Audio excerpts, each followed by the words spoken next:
ఆచి చికెన్ మసాలా.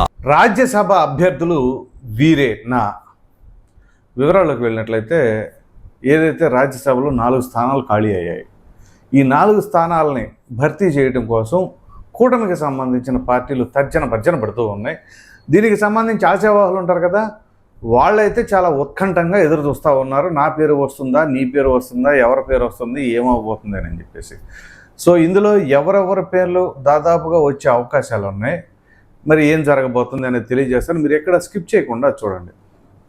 ఇక వివరాలకు వెళ్ళినట్లయితే రాజ్యసభ, ఈ రాజ్యసభకి ఎంపీగా వెళ్ళటం అంటే అది సమాజంలో ఒక ఉన్నత స్థాయి గౌరవం దక్కించుకునేటటువంటి పదవి. సో అటువంటి స్థానం కోసం అనేక రకాలుగా అనేక మంది ప్రయత్నాలు చేస్తూ ఉంటారు. దానికి వాళ్ళ ప్రీవియస్ ట్రాక్ రికార్డ్స్, పార్టీ కోసం పాటుపడిన విధానం, ఇవన్నీ కూడా కీలకంగా పాత్ర పోషిస్తూ ఉంటుంది. సో ఇటువంటి తరుణంలో ఇప్పుడు ఈ 4 స్థానాలకి కాను సాధారణంగా ఏదైనా సరే ఇప్పుడు కూటమి 3 పార్టీలు ఉన్నాయి, 4 స్థానాలు అనేసరికి కేంద్రంలో ఉన్న బీజేపీ టక్కన ముందుకు వస్తుంది, మాకు కావాల్సిందే అని. ప్రతి దాంట్లో ఇది లేదు అది లేదు, ఏ చిన్నది ఉన్నా కానీ అందులో మాకేది అనే తరహాలో ఉంటుంది. ఈసారి ఏంటో ఆశ్చర్యకరంగా ఈ పోటీలో నుంచి పక్కకు తప్పుకుంది బీజేపీ. 4 స్థానాల్లో 1 జనసేనకి, మిగతా 3 టీడీపీ తీసుకుంటుంది. సో బీజేపీ ఎందుకో పాపం ఎవరో ఏమి సౌండ్ చేయలే. సరే, అవి రాజకీయ కారణాలు ఉండి ఉండొచ్చు, బహుశా ఒక అండర్స్టాండింగ్లో ఉన్నారు కాబట్టి మంచిదే, రైట్. అయితే ఇప్పుడు ఈ 1 టీడీపీకి 3, ఈ 1-3 స్థానాల కోసం జనసేన పార్టీ ఆల్మోస్ట్ ఆల్ ఎప్పుడో డిసైడ్ చేసేసింది ఆ అభ్యర్థిని. ఎవరు అంటే లింగమనేని రమేష్. ఎందుకు అని అంటే అఫ్కోర్స్ అతను కమ్మ సామాజిక వర్గానికి సంబంధించిన వ్యక్తి. సామాజిక వర్గాలు చూడకూడదా అంటే చూడొచ్చు, కానీ సామాజిక వర్గం ఒక్కటే కీలకంగా చూడాలి అంటే నో. సామాజిక వర్గం అనేది ఒక పారామీటర్ వరకే పరిమితం, కానీ అసలు మొత్తం సామాజిక వర్గం అని చెప్పేసి ఆలోచిస్తే మాత్రం అది 100కు 100% తప్పు ఆ కోణంలో ఆలోచించడం. అయితే లింగమనేని రమేష్ని జనసేన రాజ్యసభ అభ్యర్థిగా ఈరోజు ఆల్రెడీ నామినేషన్ దాఖలు చేయబోతూ ఉన్నారు. దానికి గల కారణాలు ఏంటి అంటే మొన్నే పవన్ కళ్యాణ్ మీకు ఒక క్లారిటీ ఇచ్చారు. ఇటీవల ఆయన మాట్లాడిన మాటలు చూస్తే కొంచెం లోతుగా ఆలోచిస్తే, ఎవరు జేడి లక్ష్మీనారాయణ కాపు కులమే, ఆయనకు ప్రాముఖ్యత ఇవ్వాలి, జేడి అని అంటే వైజాగ్ ఎంపీ స్థానం ఇచ్చాం మనం, ఓడిపోయారు అనుకోండి, ఓడిపోయినా మనతో లేరు, వెళ్ళిపోయారు, ఇవాళ ఉంటే రాజ్యసభకి వెళ్ళేవారేమో అని చెప్పేసి అన్నారు. అలాగే తోట చంద్రశేఖర్, అతను కాపు సామాజిక వర్గమే, గుంటూరు వెస్ట్ కాన్స్టిట్యుయెన్సీ నుంచి 2019లో జనసేన పార్టీ అభ్యర్థిగా పోటీ చేశాడు, ఓటమి పాలేడు. ఆ తర్వాత కట్ చేస్తే బీఆర్ఎస్ ఏపీ ఇన్ఛార్జ్ అట ఆయన. అట్లా సో అంటే సొంత సామాజిక వర్గం అని అంటున్నారు కదా, ఆ సామాజిక వర్గం వాళ్ళే వదిలేసి వెళ్ళిపోయారు అని చెప్పేసి అనుకోవడానికి నిదర్శనం. 2, నాదెండ్ల మనోహర్ ఇది అని చెప్పేసి 24 గంటలు నాదెండ్ల మనోహర్ని టార్గెటెడ్గా చాలామంది మాట్లాడారు, కానీ నన్నే అంటి పెట్టుకొని ఉన్నాడు. ఆయన కమ్మ సామాజిక వర్గం. సో ఇక్కడ సామాజిక వర్గాలని ఎందుకు ప్రస్తావిస్తున్నారు ఏంటి అని అంటే, సామాజిక వర్గాలు ప్రస్తావించకుండా ఏపీ రాజకీయాలు మాట్లాడగలమా? మాట్లాడలేము. కానీ మొత్తం సామాజిక వర్గమే అని చెప్పేసి ఎవరెవరైతే భావిస్తూ ఉన్నారో వాళ్ళకి కనువిప్పు కలిగించే మాటలు అవి. సో అందుగురించే ఎవరు తనవారు ఎవరు కాదు అని అంటే, తనను అంటి పెట్టుకుని ఉన్నవాడే తనవాడు, సొంత సామాజిక వర్గం అయినా సరే తనకి దూరంగా జరిగేవాడు పగవాడే, పరాయివాడు, ఎలాగైనా మాట. సరే, పగవాడనే మాట బై మిస్టేక్ వచ్చింది రండి, పరాయివాడుగా భావించవచ్చు. ఇది పరిస్థితి.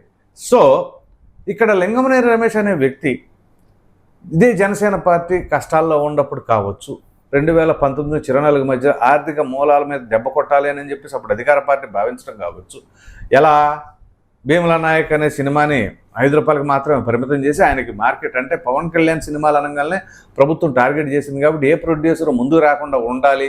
సో ఏ ప్రొడ్యూసర్ ముందుకు రాకుండా ఉంటే ఆయనకి ఆర్థిక పరంగా చేయూత ఉండదు, అప్పుడు రాజకీయంగా యాక్టివ్గా ఉండడం అనే కుట్రతో చేశారని కావచ్చు. సరే, ఎటువంటి పరిణామాలైనా ఆయన నిలబడతాం, ఆయన కోసం ఆర్థికంగా నిలబడిన వ్యక్తి లింగమనేని రమేష్. అందు గురించే ఈ రకంగా ఆయనకి రాజ్యసభ అభ్యర్థిగా ఖచ్చితంగా నేను పంపిస్తానని చెప్పేసి పవన్ కళ్యాణ్ కనాఖండిగా చెప్పాడు. కాబట్టి ఇక ఆయన డిసైడెడ్.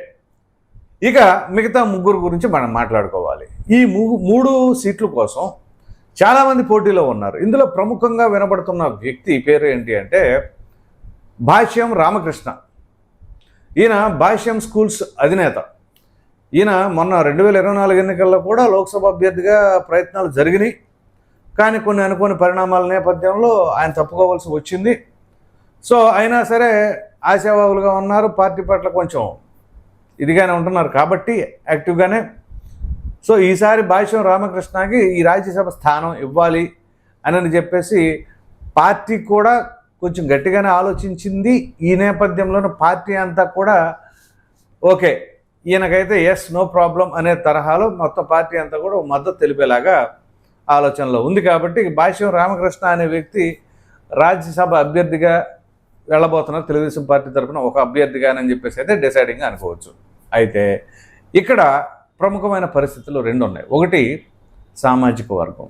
ఆల్రెడీ జనసేన పార్టీ తరఫున మరి కమ్మ సామాజిక వర్గానికి సంబంధించిన వ్యక్తినే పంపిస్తున్నారు. కాబట్టి ఇక్కడ ఈ సామాజిక వర్గాల కోణంలో ఆలోచిస్తే మరి చంద్రబాబు నాయుడు మరి భాష్యం రామకృష్ణ వైపు ఇవ్వాలి అని అంటే ఈ రకంగా ఆలోచిస్తే ఏమైనా దక్కకపోయే ఆస్కారం ఏమైనా ఉంటుందా?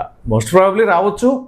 కానీ ఒకవేళ ఈ సామాజిక వర్గాల పరంగా వాళ్ళ సామాజిక వర్గానికి ఇచ్చుకుంటున్నారు అనే విమర్శలు ఏమైనా వస్తాయేమో. ఎందుకంటే చంద్రబాబు నాయుడు గారు ఏ విషయమైనా చాలా లోతుగా ఆలోచిస్తారు. కాబట్టి అది ఏమైనా ఆలోచన చేయొచ్చా, చేస్తే ఏమైనా భాష్యం రామకృష్ణకి ఇబ్బంది కలిగే ఆస్కారం ఉందా అనేది కొంతవరకు కొంత పర్సెంటేజ్ ఆలోచన చేయాలి. సో ఆ ప్రకారంగా ఇది ఒకటి. ఇక రెండవది సానా సతీష్. సానా సతీష్ ఇప్పటివరకు మొన్న 16 నెలలు మాత్రమే చేశారు. కాబట్టి మరలా ఆయన కంటిన్యూ చేసే అవకాశం అయితే పుష్కలంగా కనిపిస్తుంది. అది సామాజిక వర్గం కూడా కలిసి వస్తుంది, కాపు సామాజిక వర్గం కాబట్టి. సో ఇక్కడ పవన్ కళ్యాణ్ ఏ రకంగా కమ్మ సామాజిక వర్గం, తెలుగుదేశం పార్టీ కాపు సామాజిక వర్గానికి ఇచ్చింది అని చెప్పేసి అని కూడా బ్యాలెన్స్ చేసుకోవడానికి ఉంటుంది. వాళ్ళ సొంత సామాజిక వర్గానికి ఇవ్వకుండా ఈ రకంగా ఇస్తుంది అని చెప్పి చెప్పుకోవడానికి ఉంటుంది.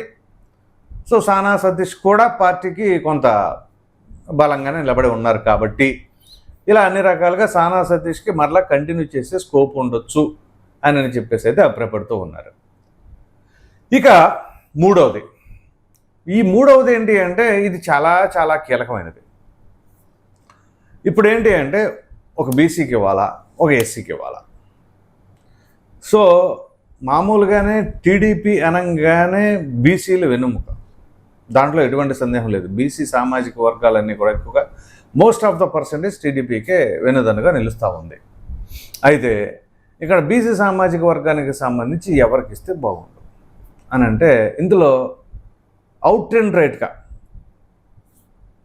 వస్తే ఇస్తే ఖచ్చితంగా చింతకాయల విజయ్. డిసైడింగ్ వై చింతకాయల విజయ్ ఎందుకు అని అంటే, ఒకటి మీకు తెలుసు Ayyanna Patrudu senior most MLA in TDP. Of course ఆయనతో పాటు కూడా ఉన్నారు గవర్నమెంట్లో బుచ్చే చౌదరి లాంటి వాళ్ళు. అయితే అయ్యన్న పాత్రుడు మొదటి నుంచి కూడా పార్టీ అంటే ఎంత విధేయతగా ఉన్నారు అని చెప్పేసి ప్రత్యేకంగా చెప్పనక్కర్లా. నేటి రాజకీయాల్లో ఆ కండవ కాదు, ఈ కండవ, ఈ కండవ కాదు, ఆ కండవ అని మార్చుకుంటున్న వారు ఉన్నా కానీ అయ్యన్న పాత్రుడు చాలా లాయల్గా పార్టీకి విధేయుడిగా కొనసాగుతూ ఉన్నారు. ఆ తర్వాత నెక్స్ట్ జనరేషన్గా చింతకాయల విజయ్ ఆయన కుమారుడిగా ఆయన గతంలోనే అంటే వైసీపీ అధికారంలో ఉండగానే ఐటీడీపీని అంతా కూడా ఉత్తరాంధ్రకు సంబంధించి కానీ ఐటీడీపీకి సంబంధించి కానీ చాలా యాక్టివ్గా ఉండటం కావచ్చు. ఎన్ని కేసులు ఎదురైనా, ఇంత ప్రతికూల పరిస్థితులు ఎదురొచ్చినా కానీ ఎక్కడా కూడా ఒక్కడుగు వెనకడుగు వేసింది లేదు ఆయన. సో ఆ ప్రకారంగా పార్టీని బలోపేతం చేయడానికి కానీ, యువతలో యాక్టివ్గా ఉండడానికి కానీ, సోషల్ మీడియాలో మరీ ప్రొయాక్టివ్గా ఉండడం కానీ అన్ని రకాలుగా ఆయన కలిసి వచ్చే అంశం. సో ఇక్కడ మరలా అదే ఇద్దరు తండ్రి కొడుకులు ఒకే కుటుంబం కదా, ఎలా ఇస్తారు అది ఇదంటే, ఇద్దరు తండ్రి కొడుకులు ఒకే కుటుంబం అయినా ఇద్దరు కష్టపడ్డారుగా. మా నాన్న కష్టపడుతున్నాళ్ళే నేను ఎందుకు కుటుంబం నుంచి అని అనుకోలేదు కదా. ఆయన స్టైల్లో ఆయన, ఈయన స్టైల్లో ఈయన కష్టపడ్డారు. ఇక్కడ ఇంకోటి ఏంటి అంటే చింతకాయల విజయ్తో ఉన్న అడ్వాంటేజ్ టీడీపీకి, ఒకవేళ చింతకాయల విజయ్ని కనుక ఇప్పుడు ఆ రాజ్యసభకు పంపించగలిగితే నారా లోకేష్తో పాటు ఇంకో 30-35 ఏళ్ళు ఢోకా లేకుండా పార్టీకి వెన్నుదన్నుగా ఇప్పుడు అయ్యన్న పాత్రుడు టీడీపీకి ఎలా ఉన్నారో గత 40 ఏళ్ళుగా, 40-45 పార్టీ ఆవిర్భావం అప్పటి నుంచి ఇంకో 40 ఏళ్ళ పాటు చింతకాయల విజయ్ అలాగే పార్టీకి అంటిపెట్టుకొని ఉంటాడండి. No doubt about him. So ఇది నారా లోకేష్కి మంచి అడ్వాంటేజ్ అవుతుంది, తెలుగుదేశం పార్టీకి కూడా మంచి ప్లస్ పాయింట్ అవుతుంది. ఎలా? ఉత్తరాంధ్రకి సంబంధించిన వ్యక్తి, పార్టీకి పట్టున్న నాయకులు వీళ్ళు. ఎందుకంటే కొన్ని దశాబ్దాలుగా అయ్యన్న పాత్రుడు ఎంత యాక్టివ్గా ఉండి చేస్తున్నారో తెలియదేం కాదు. ఆ లెగసీని చింతకాయల విజయ్ కంటిన్యూ చేస్తాడు. సో ఇది మంచి అడ్వాంటేజ్గా ఉండబోతుంది. ఇక లాస్ట్ అండ్ ఫైనల్గా అతి తక్కువ అవకాశాలు ఉన్న అభ్యర్థి గురించి కూడా మాట్లాడుకోవాలి. ఆయన ఎవరు అంటే వర్ల రామయ్య. సో వర్ల రామయ్య ఆయనకు పాపం గతంలోనే రావాల్సింది, దళిత సామాజిక వర్గానికి సంబంధించిన వ్యక్తి, రిటైర్డ్ అధికారి. కొన్ని అనివార్య కారణాల వల్ల గతంలో మిస్ అయింది. అయితే అఫ్కోర్స్ ఇప్పుడు కూడా ఎక్స్పెక్ట్ చేయొచ్చు, తప్పేం లేదు. కాకపోతే ఆయన కుమారుడు పామర్రు ఎమ్మెల్యేగా ఇప్పుడు వర్లకుమార్ రాజా ఉన్నారు. అయితే ఇప్పుడు మరి ఇందాక అయ్యన్న పాత్రుడికి ఎటువంటి పరిస్థితి ఉందో మన వర్ల రామయ్య కూడా అదే పరిస్థితి ఉండొచ్చు కదా అని అంటే నో. ఎందుకంటే అఫ్కోర్స్ వర్ల రామయ్య లాయల్టీ గల పార్టీకి ఉన్న వాయిస్ బాగా వినిపించినా ఆ స్థాయిలో ఇతని కుమారుడు అంత ఇదిగా అంత యాక్టివ్గా ఏది మన చింతకాయల విజయ్తో కంపేర్ చేసుకునేంత యాక్టివ్గా ఉన్న వ్యక్తి కాదు. సో ఫైన్, నేను ఎవరిని తప్పు పట్టట్లా, కానీ ఆ గుర్తింపుల కోసం ఏదో ఒక పారామీటర్లో డిఫరెన్స్ ఉంటుంది. ఇక్కడ వర్ల కుమార్ రాజా కంటే తన తండ్రి యాక్టివ్, వర్ల రామయ్య యాక్టివ్, బాగా యాక్టివ్, వాయిస్ ఆఫ్ టీడీపీ అన్నట్టుగా దళిత సామాజిక వర్గానికి సంబంధించింది. ఇక్కడ చూస్తే తండ్రి కొడుకులు ఇద్దరూ యాక్టివ్. అఫ్కోర్స్ అయ్యన్న పాత్రుడు ఆయన స్టైల్లో ఆయన, విజయ్ ఈయన స్టైల్లో అయినా దూసుకుపోతూ ఉన్నారు.